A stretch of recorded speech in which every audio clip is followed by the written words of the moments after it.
Policia e Tetovës në bashkëveprim me Drejtorinë për të ardhura publike në Tetovë realizoi aksion të përbashkët me të cilin janë përfshirë 3 objekte në Tetovë, Te Ardhës dhe Dobrosht, ku janë organizuar lojra të fatit. Në 3 objektet ku janë identifikuar edhe pronarët, me vërtetim janë marrë 13 televizor, 6 shtëpiza për kompjutor, 8 monitor, 4 tastatura, 3 aparate për lojra me qenë, lexues barkod, 4 printer të vogël, 3 mouse, 1 printer dhe 1 receiver. Janë marrë masa për zbardhjen e plotë të rastit dhe detajeve që kanë të bëjnë me punën e 3 objekteve, me çfarë do të ketë edhe padi adekuate.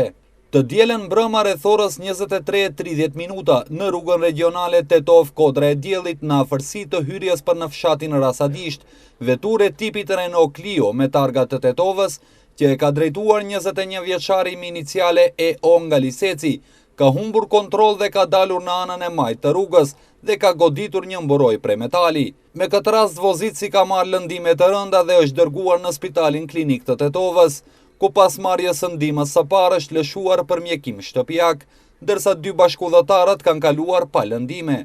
Është kryer hetim në vendin e ngjarjes dhe po punohet në zbardhjen e plotë të rastit, ku janë dëmtuar 3 shtylla metali dhe 10 metër mburoje rrugës, ndërsa dëmi i përgjithshëm është vlerësuar rreth 25.000 denar.